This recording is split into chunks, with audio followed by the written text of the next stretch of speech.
I think I know what that means. And I am going to thank Dr. Fauci at the end of this discussion, and that will be the signal that it's over, as usual, in these kinds of events. But I want to begin with a more important thanks for him being here tonight, and that thanks is to Dr. Fauci, and to be able to say it directly to him is an honor. Thank you for saving my life. Thank you. Thank you. Thank you very much.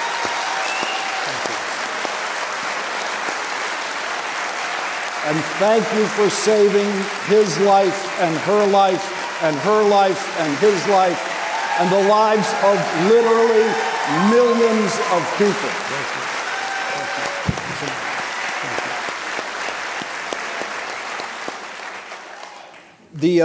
The story told in this book is a very New York story, and the formative, really important parts of it happen in this neighborhood, in the Upper East Side of Manhattan, where you went to high school and where you went to medical school.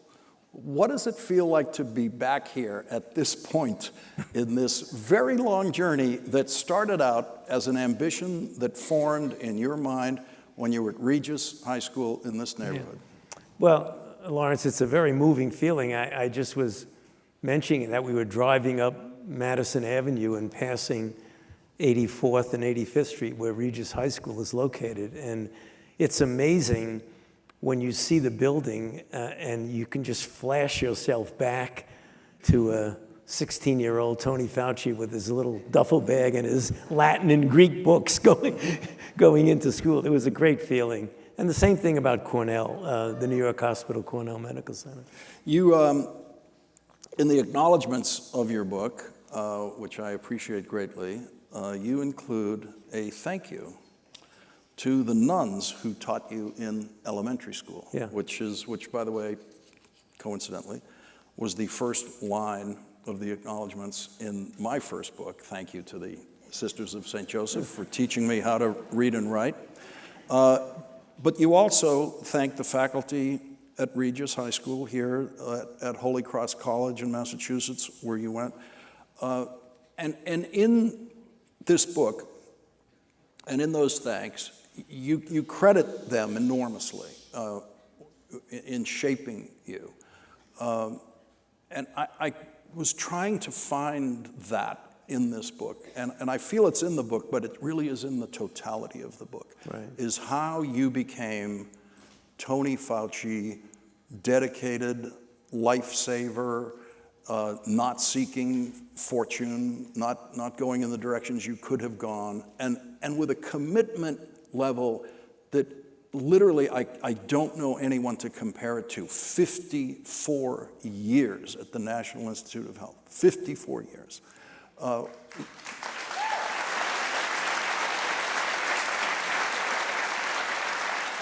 You know, people look at you strangely in this world where a medical degree can be worth a lot of money and a comfortable life, and they don't quite understand that commitment. How would you explain that commitment? Well, you know, it gets back to what you were saying, and which I describe in the very early part of the book, is that it really dates back to my family, my father and mother. My father was a pharmacist in the 1940s and 50s in a working class neighborhood in Brooklyn, Bensonhurst and Dyker Heights. Yay! And back then, it wasn't like the CVS's and the Walgreens, that the pharmacy was sort of like the hub of the neighborhood, psychiatrist, marriage counselor, you know, you can't afford to go to a doctor. And his whole purpose, which when I was a child, my family wasn't exactly that happy about it, was that it was service to the community and not really caring much about material things. So he was an incredible father, an incredible person, but an incredibly poor businessman. Because what he used to do, if somebody could not afford to pay, he would just put it on a tab, and most of the time they never paid. So it was embedded in me as a child that service to the community is really the way to go. And that happened to get fortified in my training, particularly with the Jesuit schools, Regis High School, a few blocks from here, and Holy Cross College, where they were all boys' schools at the time. So the theme of the school was men for others, so that you train you that the important thing is what you can give to society. So it was the kind of thing that almost from the time I reached the age of reason, that was something that I felt would be for me. So that was the formative years that allowed me to go to the NIH and stay there for 54 years, because the gratification of not only taking care of people as a physician, which I am a physician, which is my primary identity as I measure in the book, but to do research that has a multiplier effect, where you can actually do a study, and if you prove that a certain intervention works, that there'd be hundreds, if not thousands, of physicians throughout the world who would be using the things that you found. To me, Lawrence, that's priceless. I mean, that's worth $10 million, even though you're only making $120,000. It's worth $10 million. Yeah, so most of us never have the experience of saving a life. We're not the person who drove that friend to the emergency room just in time. We're not physicians, we're not nurses. We never pull the drowning child out of the swimming pool. Most of us never come close to that experience. You have done it and saved lives on an unimaginable scale. More than 20 million in Africa alone in the work that you did on AIDS.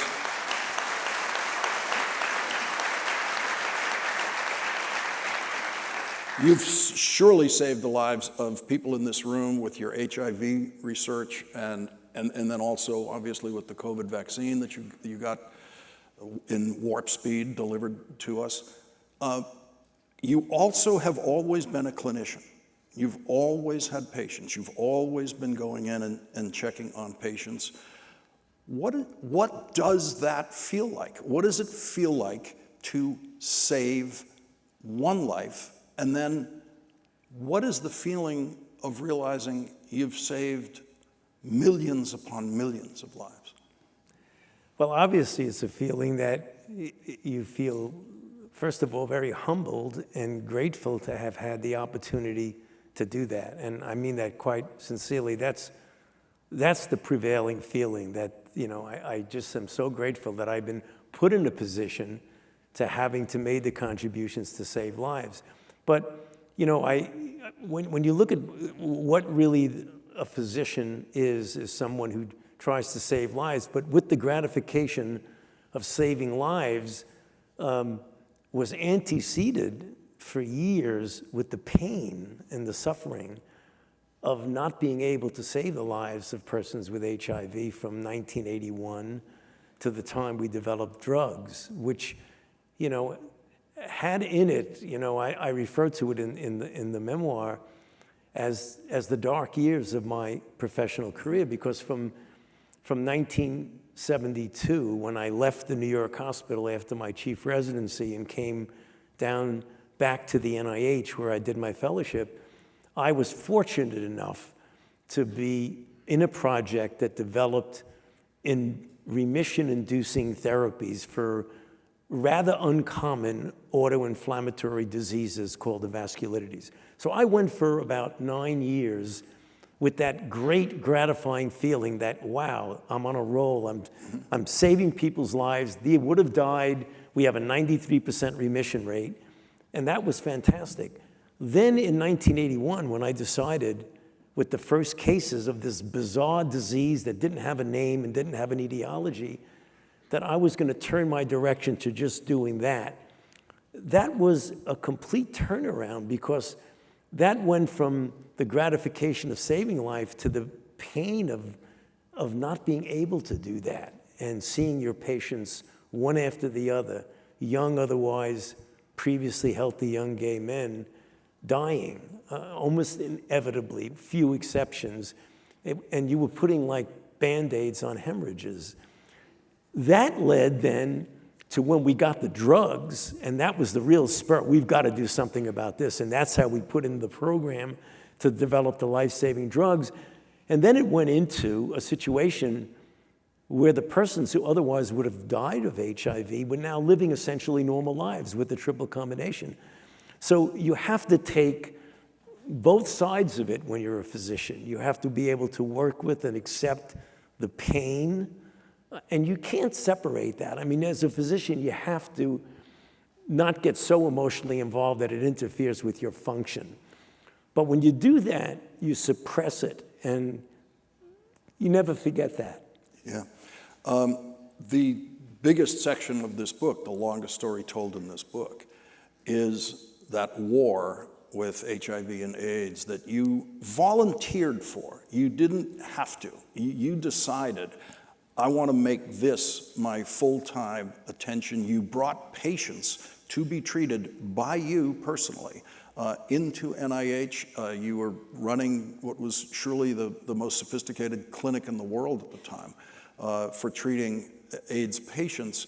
But the unrelenting grimness of it comes through in this book and reminds us all, especially people living in this city at the time, where so many of us would see a man wasting away on a stretcher being carried out of your building into an ambulance to never return. Right.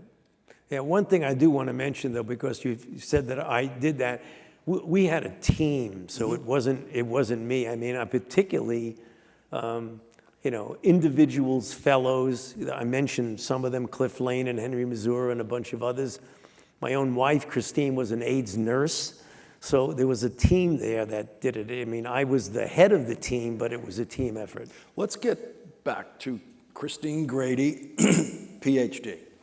So, workaholic Tony Fauci, who is fully committed to the AIDS battle, and who you can tell in this book would have been fully committed to whatever else was there if HIV didn't show up. And this is very much a book written by a workaholic. The future Mrs. Fauci, Christine Grady, walks into your life in a patient's room who you are both treating for AIDS. Not for AIDS, for vasculitis. Yes, vasculitis, yes. And I was reading and I thought, well, yeah, sure, that's the only way he's ever going to meet anyone. That's true. Right.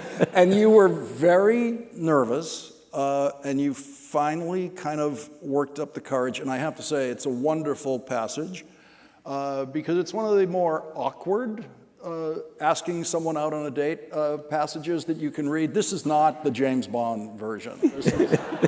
No. This is the workaholic doctor, scientist version. And it's very, very clear in the pages of this book that your life changed on that day when she, to your surprise, said she would love to go to dinner with you. Right. It did. It changed for enormously the better. Yeah. That's for sure. How important was it, do you think, in your coupling that is so rich and so clearly rich in this book, that she completely understood your work, that she was not from a different line of work? Yeah, that was really very important because she understood my work. She appreciated what I was going through, but she's a different kind of person. She has qualities that I wish I had. She's a very measured, calm, highly intelligent person who, when she sees me almost working myself into the ground, she evokes something that she doesn't usually do. She just tells me that you really have to drink some water and go to sleep and eat. Other than that, she's not very directive except when she sees me hurting myself. And you were obviously working very late all the time, including during the childhood of your three daughters. You would get home at 8 o'clock would be early for you getting home. Well, yeah, and again, that's another thing, just for a moment, keeping with Christine Grady, which was why I say it was the most important thing I did in my life, was because what she did was work, get her PhD, and raise 3 children, and sacrifice the early part of her career in order to raise our children, and then skyrocketed now as one of the most well-known bioethicists in the world.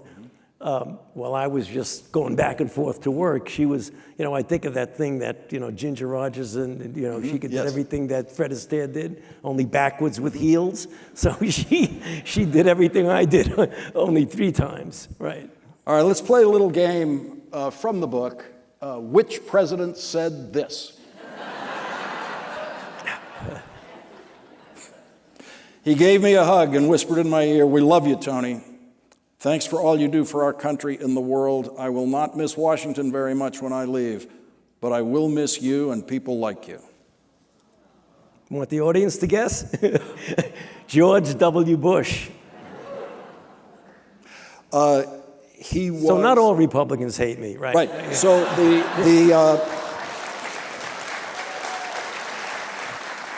there is just a wonderful story of government in action and a partnership of 2 people, George W. Bush and you, in the decision to really go all out as forcefully as the United States of America can to try to conquer AIDS, not in the United States. There was already an up and running program for that. This was to reach across the ocean to Africa.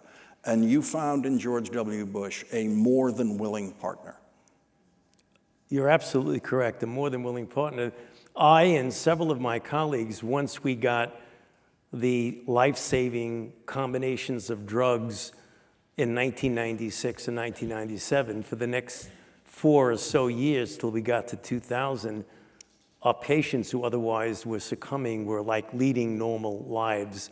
No hospice, no hospital, all outpatient. And then it became clear to us that 67% of all the infections are in sub-Saharan Africa, and 90% of them in the developing world. And we made several trips to Africa, seeing that the physicians who were taking care of persons with HIV in Africa were very equivalent to the Tony Fauci in 1981, when we had no drugs, but we were just taking care of people that we were losing.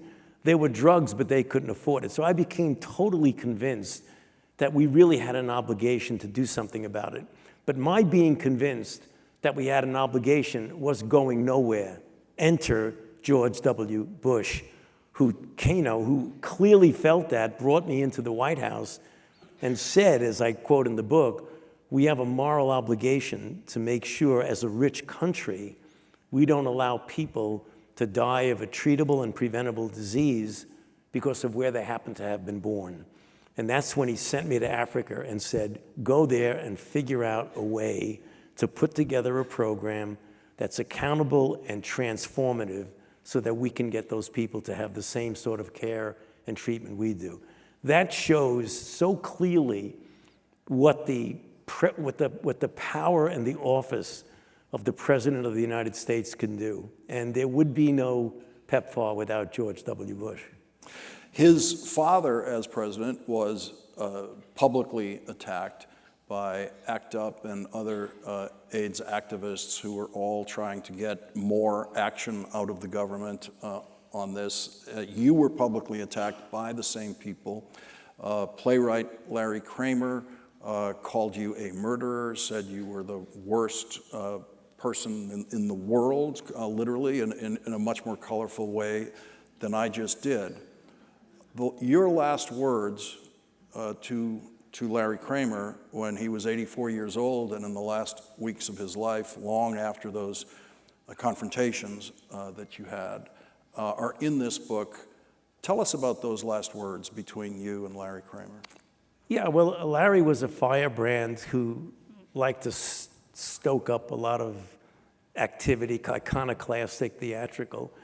But he kind of opened the door to getting us to realize that with the younger people who were his acolytes, as he called them, his children, they were trying to gain the attention of the scientific and regulatory community, who understandably, but quite incorrectly, felt that we know better than you being persons with HIV, their loved ones, themselves, their friends who are dying around them, because the system of how you do clinical trials and how you do a research agenda and how the FDA has strict regulation where it takes 7 years or so to get a drug approved was completely ill-suited to a group that was dying within 10 to 15 months.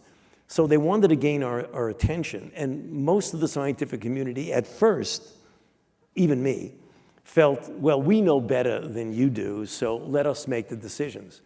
Once that became clear to them, then they started becoming disruptive, iconoclastic, theatrical, to gain our attention. Larry, as you said, got my attention by publicly in a newspaper article called me a murderer, an incompetent idiot. So probably one of the best things I did was to call the activists in and at least listen to what they were saying. Let me just stop you right there, because and I want you to continue, but I just really want to underline this point. Dr. Fauci is being attacked at a level similar to what you've seen in the last couple of years, in the last year, but by people who are suffering and who are trying to survive this horrible thing. They're basically coming at your building. They're literally climbing up the walls of NIH. The police have to pull them down. And they're getting arrested by the dozens, and they are accusing Dr. Fauci, President of the United States, and others of basically being the murderers of their community. And you decide, unlike any other public official I have ever seen, I want to talk to them. Right. That's what you decided to do. I did. What made you think, I want to invite them in, close the door, and listen to these people who've been attacking me? Well, there are a couple of reasons. One was this empathy that I told you about that comes back, way back from Bensonhurst and my father and what I learned about caring for people. But the other thing was that they were correct. And it's very interesting. You were talking about people climbing up the walls. Well, one of those people I can't see is in the audience, Peter Staley, who was, one of the intellectual leaders. He climbed up the wall. He climbed up the wall. I saw him on the film. He climbed up the wall. And it's such a beautiful example of relationships, because Peter right now, I consider him one of my closest friends and clearly one of my most important confidants. And he was the guy that the police pulled off the wall and handcuffed and took away. Talk about things turning around. I mean. Well, yeah, and Peter at the time believed he was dying. He had HIV, as did many of the protesters who were there. Some of the protesters who were there did die. Right. Peter's one of the people who lived long enough so that when a therapy finally arrived, he was able to be saved. But Larry Kramer was relentless, and you started this dialogue with Peter, and talk about the first dialogue moment with Larry, which was not invite him into your office. It was kind of accidental. Yeah, I mean, I was watching a proceeding in Washington of an interaction between the community and the FDA, and Larry was in the back of the room screaming out obscenities. I don't want to say it here, but he was screaming out, and I looked at him and I says, whoa, I'm going to have to deal with this guy sooner or later. And my staff said, stay away from those people. It's not going to do any good. But I realized I had to confront that. And Larry was an amazing guy, because we would be debating. I remember we were on a television show once, and I describe it in the book. It was very funny, is that he was on there. I think I forgot, it was Ted Koppel. Nightline. It was Nightline.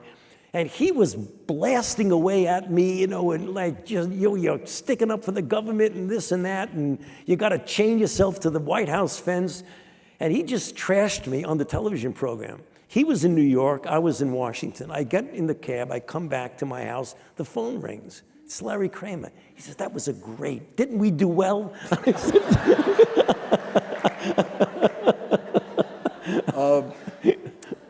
When you knew he was in the last weeks of his life, Yeah. you went to visit him, and how did that go?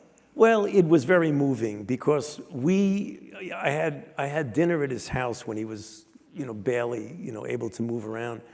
And we were just reminiscing about what we had been through. And, he used the terminology, we were sort of like two old warriors who had been through the war together, were kind of sitting down reminiscing of old war stories.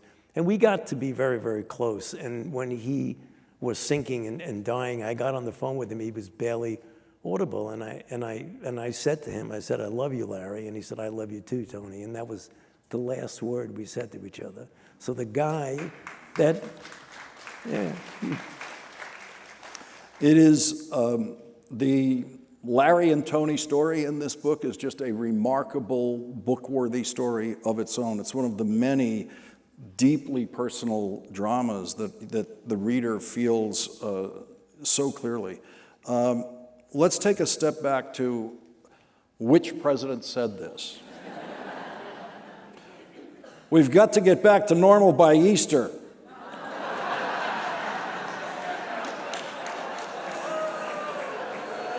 I replied, "Mr. President, the virus doesn't understand Easter."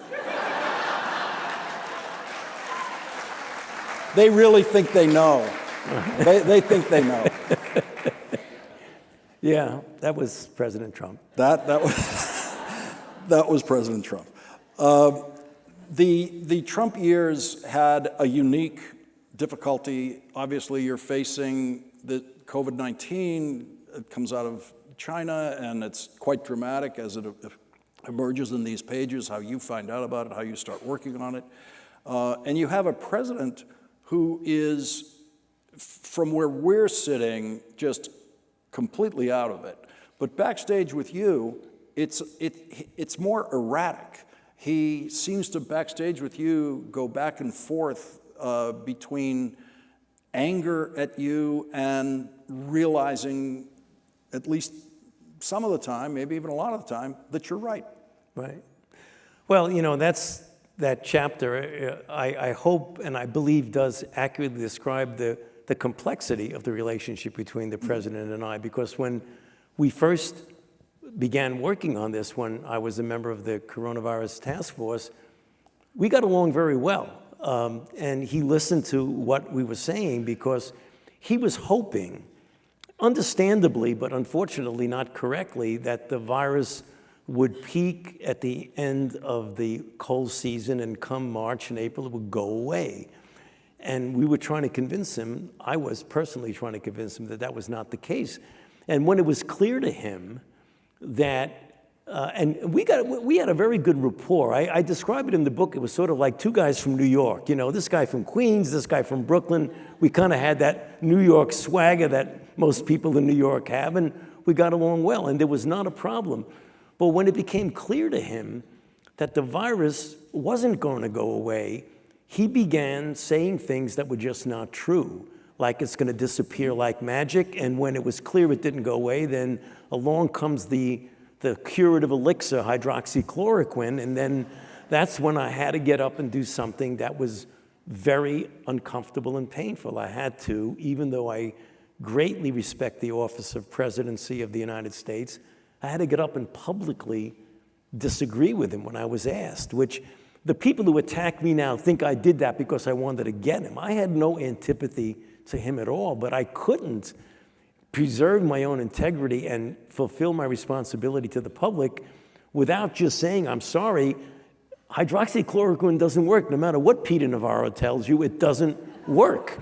And in fact, it can hurt you. That's when the split began, where he didn't want to be, confrontative with me. He really didn't.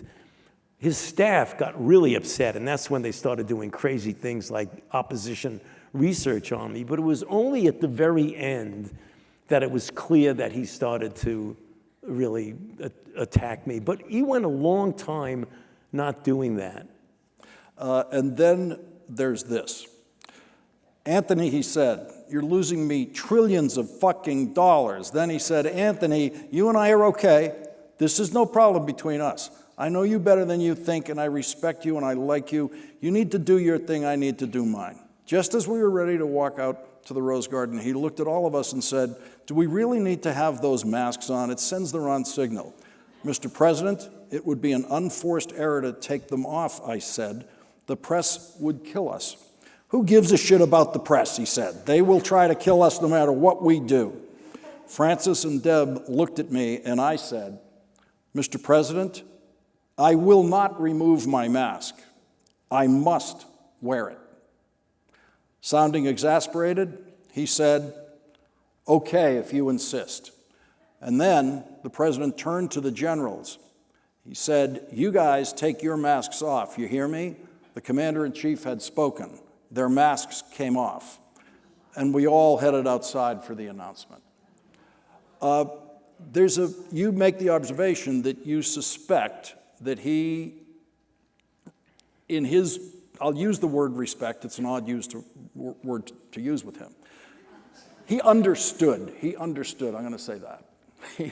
He understood that you would do what no one else around him would do, that you would say things like that you would stand up to him. He knew, he could feel, Anthony Fauci has a line, and I can't cross it. You know, I think so. I mean, it's tough to get in his head and know what he's thinking. I just, you know, it was important when he said those words, you know, I understand you and you understand me. What he was essentially saying is that we're not going to fight about this. I know you're going to go out and say that you need to do this, but I'm going to say this. So, you know, are we good? But we're going to go our separate ways. Okay, back to which president said this. I was always grateful to you for your hard work, and never more grateful than to see you try to talk common sense in the middle of nonsense. I'm amazed to see you still standing after all you've been through. Hang in there, Tony. Clinton. Bill Clinton.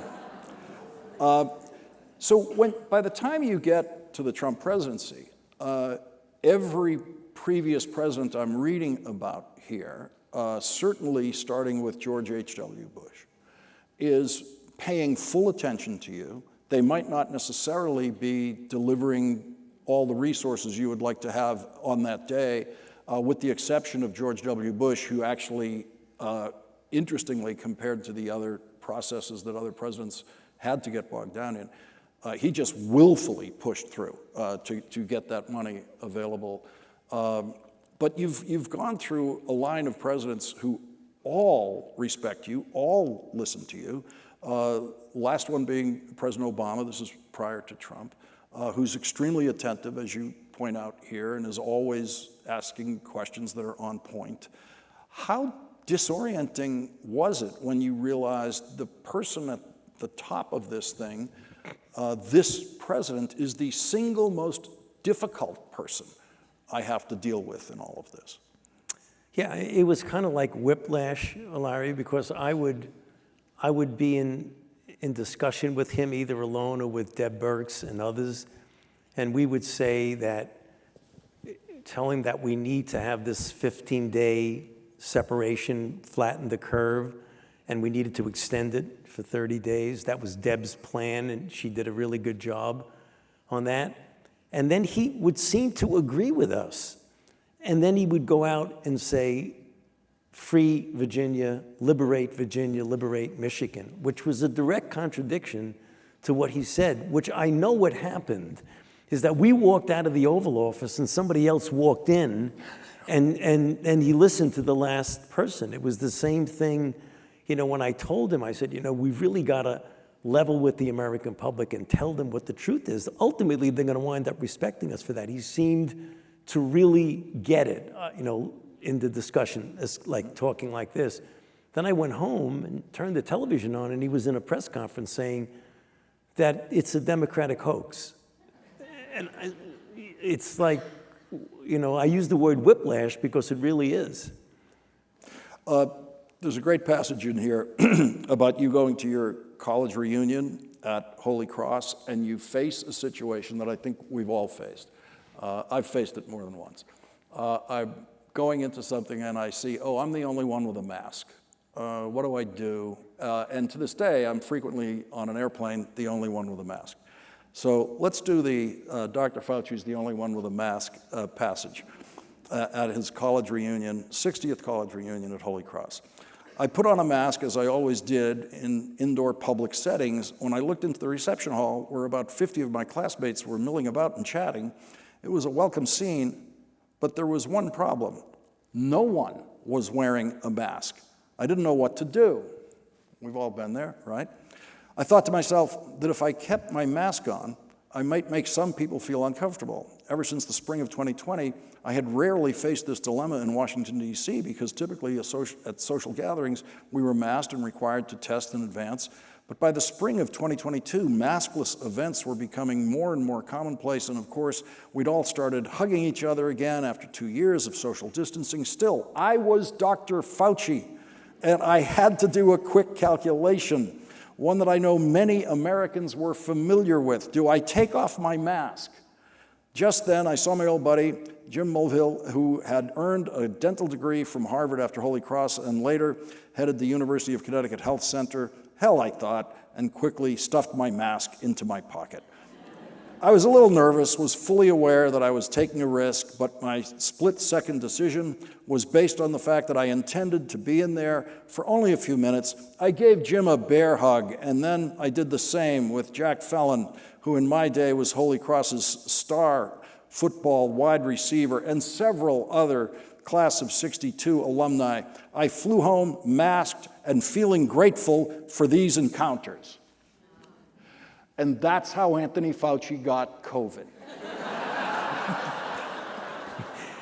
That's how I got COVID. But the story is more painful. It's much more painful. Because I got COVID 3 days before my daughter's wedding and missed it. And Christine brought me there on FaceTime, showing me the wedding. It was like, what a stupid idiot I am. Mm-hmm. Yeah, that following passage where you miss the wedding and you're just trying to do that FaceTime thing. Again, so many Americans, as you know, went through exactly that. Missed daughters' weddings, missed different events like that. Here's another which president said this. Doc, you are the best. You have saved a lot of lives, and it has been my great pleasure working with you. I heard the right answer out there. Obama. That one is Joe Biden. Joe Biden. That's well, they said the same thing, They're very similar. They're very, very similar. Yeah. That's true. That is, to be fair, that's absolutely true. So what about the gear shift going into President Biden, President-elect Biden, and Ron Klain, to the incoming White House Chief of Staff, who you had worked with on Ebola, welcome you into the very center of their work, and the president-elect in the transition asks you to basically be physician-in-chief in the White House. Yeah. Well, that was a great honor. I had known President Biden in fact, I had met him a couple of times when he was senator. I wouldn't say I knew him, but I got to know him well when he was vice president, because he was very much involved in all of the things that were going on during the 8 years of Obama with Ebola and with Zika and others. So to me, it was just an extraordinary honor that, like, right after his election and right before his inauguration, he asked me to come to the White House and be his chief medical advisor, which there wasn't a chance in the world I was not going to do that. There are so many stunning, difficult medical challenges to get through in this book. We've talked about AIDS a little bit. This is the single best book I've read about AIDS. But Ebola is in here, and it hits. Obviously these things never happen in a period when it's convenient. But one of the things that's happening as these things come along is you are getting pulled off of your otherwise devotion to HIV/AIDS work, it was hard for you to do that. It was hard for you to pull away from it, but always in your head, you must have been thinking, I'm going back to it. Yeah. Once I get this thing wrestled. Yeah, well, AIDS was my anchor. I mean, AIDS is what I am, my personal area of subject matter expertise. So, I mean, I always go back from a research standpoint, but the AIDS program at the NIH was in the hands of some really good people, Cliff Lane and Henry Mazur and my laboratory. They really knew what they were doing. So for me to leave that and spend some time on Ebola, I don't think diminished anything about the AIDS program, because we had people there who were stars. Yeah. This is a first question from the audience. How do you recommend navigating a post-pandemic world with still very real health threats? We don't hear much about COVID now. What is our status with COVID? Right.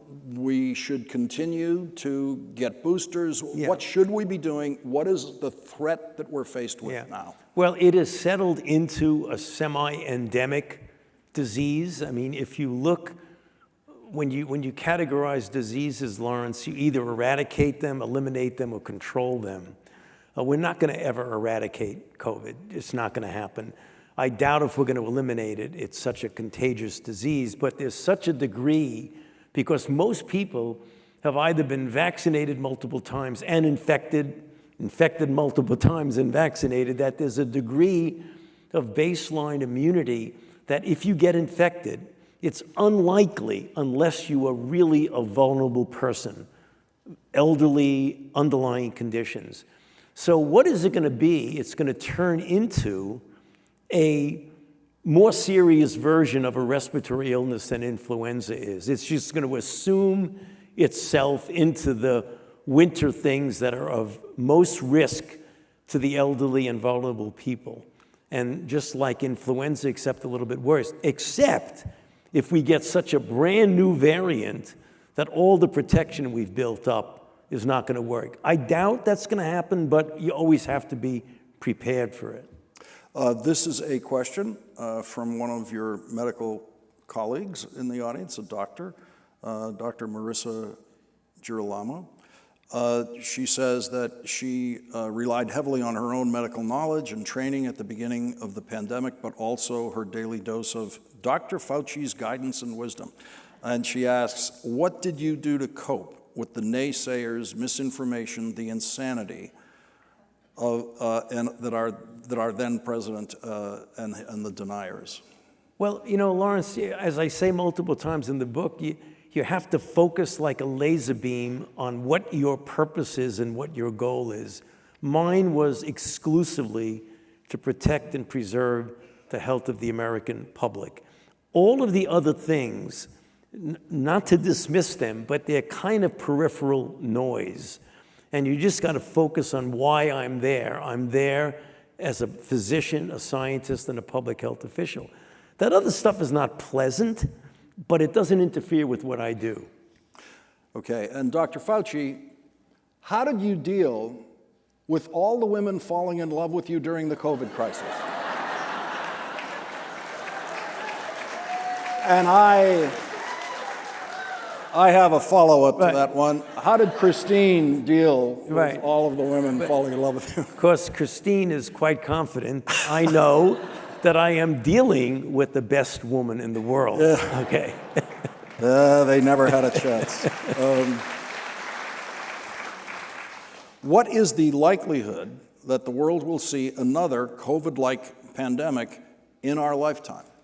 Unpredictable, and you can't say. If you look at pandemics, which have occurred prior to recorded history, there were the pandemics, the 14th century bubonic plague, the 1918 influenza pandemic that killed 50 to 100 million people.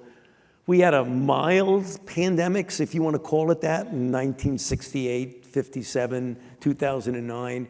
We had a devastating one now. I don't have any idea. It could be 2 years from now. It could be 100 years from now. That's the reason why we have to be perpetually prepared and not lose the corporate memory of what we've been through, so that 5 and 10 years from now, when scientists like myself that have replaced me start asking for the resources to be able to be prepared to say, no, that's way back in the memory. It could happen, and it's happened to us, and it could happen again. What does Dr. Fauci do for fun? Does work-life balance exist for you? I would say read this book and you be the judge. It's all in there. And as far as the fun goes, my recommendation is more. Well, I get most of the fun of being with my wife and my children, particularly. Well, my children are out of the house now, but I just love seeing them. I'm a new grandfather, and I hope that I spend a lot of time with Ina. But a lot of people feel this way, but my wife, Christine Grady, is a very, very special person, and I just like being with her, whatever we do, whether we're doing crossword puzzles or going out on hikes or cooking a good meal. To me, that's what I do for fun. Is funding for public health preparedness largely a political consideration? Well, funding for anything in the federal government has political overtones in it. There's no doubt about it. Not necessarily in the negative aspects of politics, but you have to have consideration. I mean, if you have a Congress and administration that is very, bearish on budgets and deficits and things like that, you're not going to get the kind of funding you'd like. If you get people who say this is a high priority, let's go with it, and we'll take it away from something else, you'll get it. And that has some political connotations to it. Is there anything you regret or would have done differently in your brilliant career? Let me antecede that by saying that I know better than anybody else that I'm not perfect. And there are a lot of things I could have done better that go way back and even recently that I could have done better. But if you say regrets, it depends on the specificity of the diagnosis of regrets. I don't have regrets. I would do it over again. My only regret, if it's not a medical thing, is that I wish I could have done more like Christine did with our children. Because even though I was going through a terrible outbreak as my children were growing up during HIV, I just feel that maybe I should have been there a little bit more. And if I had to do it over again, I probably would have done that. This is a question that I've been concerned about, and especially concerned about in reading this book. It has been increasingly hard to recruit young physicians to careers in research. Other paths have far fewer hurdles and are much more lucrative. What would you, and now, in addition to that basic math of it, that you can get very, very rich in other medical pursuits, we now see that if you do the best possible work in a 54-year career in public health, very strong chance you're going to be attacked for it. You're going to be thanked for it when you come here to the 92nd Street Y, but there's places where you're going to be attacked for it. And those kids in high school right now, that Tony Fauci, who's at Regis right now or in other high schools around the country, thinking about what they're going to do with their lives. Kids in college thinking about, should I go pre-med? Kids who are pre-med. People in medical school thinking about what should their career be. It seems to me that there's a terrible, terrible danger in the attacks that have been visited upon you, including death threats, that will tremendously inhibit people thinking they want to follow in your footsteps. Yeah. That is very troublesome to me because I think, Lawrence, that you're correct. And we're already seeing examples of people in the field who want to get out of the field because of the attacks on public health officials and scientists. And people who are thinking about what they're going to do in their career who say, why am I going to do that? That would be terrible for the health of the country if the best and the brightest don't go into the field of medicine and science and public health and public service. To me, it goes beyond the individual. It's just such an example of the divisiveness in our society. I mean, we've had differences in political ideology forever. I mean, when I first came in and dealing with Ronald Reagan and George H.W. Bush, there were differences in ideology. You know, you're center left, center right, far left, far right. But there was always a respect for institutions and a great degree of civility. We don't see that now. And the civility of the leadership and the attacks on scientists gets seen by the public, and then it's okay to be attacking public health officials and threatening them and threatening their family. It's just such a bad tone for the country that I do hope that we start to realize that that is not a very productive way for the country to go, and we start to realize that we are much more alike than we are different from each other, and just stop fighting with each other. But, you know, I hope that happens. You're a medical school professor now at Georgetown. Yes. These students are around you all the time now. Are you sensing an answer among them about what the future of service at NIH will look like? You know, they question me about what it's like and what it feels like after so many decades of public service, even though the vast majority of people, as this audience is grateful for it, there's a small group that continually attack me. All you needed to do was look at that congressional hearing just a couple of weeks ago, which should have been asking the question of what we can do to be better prepared to make things better. And it was a complete ad hominem vitriolic attack on me without even a question. I mean, usually a hearing is that I have a question for you. How can you do better? It's 5 minutes of rant and then that's it. And they don't even give you a chance to answer a question.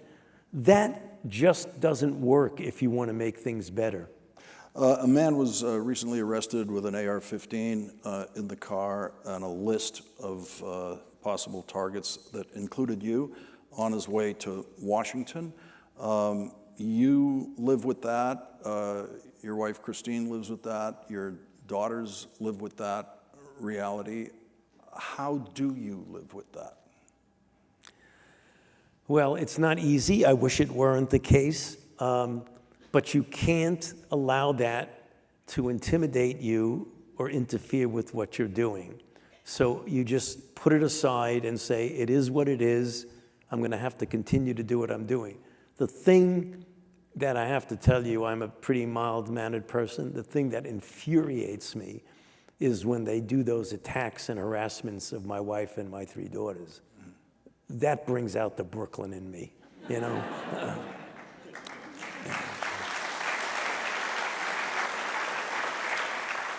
This is an important question, and you're lucky to be here to be able to ask this unique expert on this question. What do you think will be the hope for those of us with long COVID? What do we know about that? Yeah, well, there's a lot of work now that's going on that's giving us some insight into what the pathogenic mechanism of long COVID. By pathogenic, I mean, what is the exact mechanism in your body that's allowing you to have these bizarre set of symptoms long after you should have recovered? And there are some pretty interesting things that need to be pursued. Like there's an aberrant turning on of the immune system that is reactivating old infections or causing a degree of inflammation that isn't easily detectable by the normal parameters of inflammation, that are interfering with function like, you know, brain fog, you're not able to concentrate, sleeplessness, a variety of things that fatigue is really probably the most important. And it's a real thing.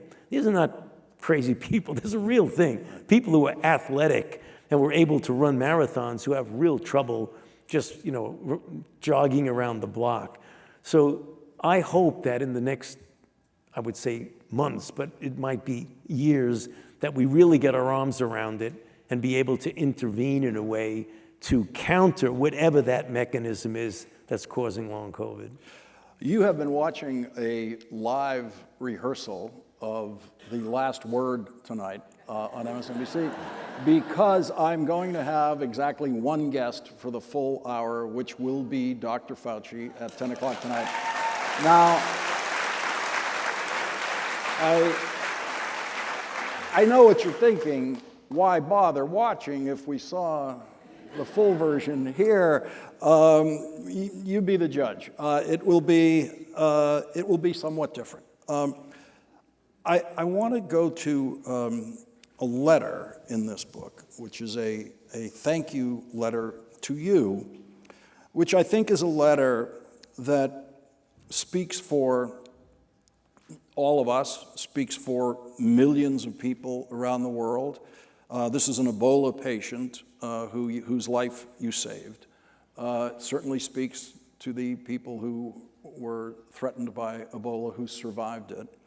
And I think it speaks to so many people who are still alive today, living perfectly normal lives with HIV infection, and all the lives that you've saved around the world. And I just want to read some of this letter from Robert. It's the patient's identity is protected in the book. But this was from 2015 when he was treated personally by Dr. Fauci in a treatment regimen that was a threat to your life every day. When you read what Dr. Fauci and other doctors had to do just to enter a room with an Ebola patient, and what they had to do leaving that room, and how they had to protect themselves from any possible contact with Ebola, which strikes me as, in all of the menaces that we read about in this book, Ebola seems like the one that's the most dangerous to actually have to go in a room with. I mean, really, really stunning. It's really life-risking stuff. And this patient knew that. And this is his letter to Dr. Fauci. Dr. Fauci, would you believe that every afternoon I was in the hospital at NIH, I always looked forward to receiving your visit? It's true. Every time you walked in with that distinct tenor voice and smile, behind the mask, of course, my spirits were raised.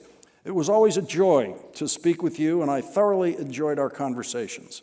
Later on, when I got back home and had a chance to look up your accomplishments and watch YouTube videos of some of your congressional hearings in the past, I was almost embarrassed that I had spoken so casually with you.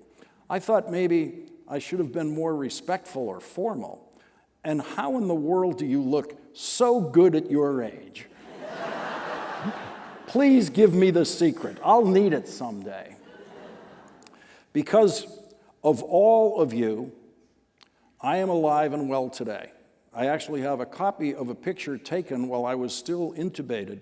In it, Dr. Chertow and you are on either side of me in the spacesuits providing ICU care. I'll never forget that image. It really is worth 1,000 words. Truly, I did not deserve the level of care you helped to provide. So many other West African patients did not have the same privilege I had, but nevertheless, you were by my side when it mattered most, both with clinical acumen as well as a lighthearted demeanor that could have taken me out of any bad mood. There's an old quote by Hippocrates that goes like this: "It is more important to know what sort of person has a disease than to know what sort of disease a person has." I can honestly say that you treated me as a person and not as a disease. Thank you again for everything. I can never repay your kindness.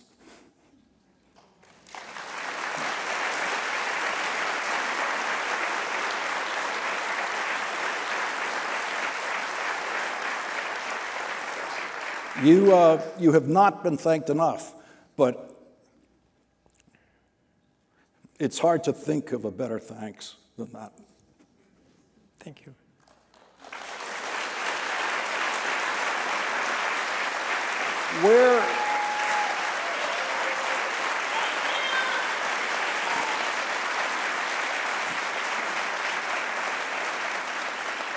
Where do you think you would be tonight if in 1902 Antonio Fauci had not gotten off the boat at Ellis Island? Would you be Italy's leading public health official? I may have been a bartender, who knows? Your parents went to elementary school together. They fell in love in 8th grade. And when you read facts like that in this book that a novelist could not have arranged, you begin to see the full fabric of Fauci commitment, beginning with your parents, beginning with that marriage that you lived in and you thrived in. What would you say to people who are starting their lives in the college age or thereafter and thinking about what will be the most rewarding thing about their lives? Well, I think you're saying it. It's obviously relationships and family. I think that's the most important thing. I know even though I've had the opportunity and the privilege to do those things, the thing that's the most rewarding to me now is the relationship I have with Christine and the relationship I have with my children. It's built on who I am, and who I am is in that book, but my life would not be the same without them. I want to just, the final passage I want to read from this book, because it's just so exquisite, is the muddy boots passage. Happened in this neighborhood. So the construction gang that I worked on before my final year in college was building the Samuel J. Wood Library at Cornell Medical School on York Avenue between East 68th and East 69th Street. I spent an entire summer pushing a wheelbarrow, hauling bricks, and watching the medical students, doctors and nurses walking in and out of the medical school and the adjacent New York hospital. One hot August day, I was walking into the building, wearing my dirty boots and hard hat to take a look at the auditorium on the first floor, when the security guard stopped me. I told him that I just wanted to look around because someday I would be a student here. The guard glared at me and said, "Sure, buddy, and someday I'm going to be New York City Police Commissioner, so get the heck out of here." I don't know which New York City Police Commissioner that was, but those muddy boots were a great first entry into the building where you would build your career. Dr. Anthony Fauci, thank you so much for coming back to the 92nd Street Live. Thank you.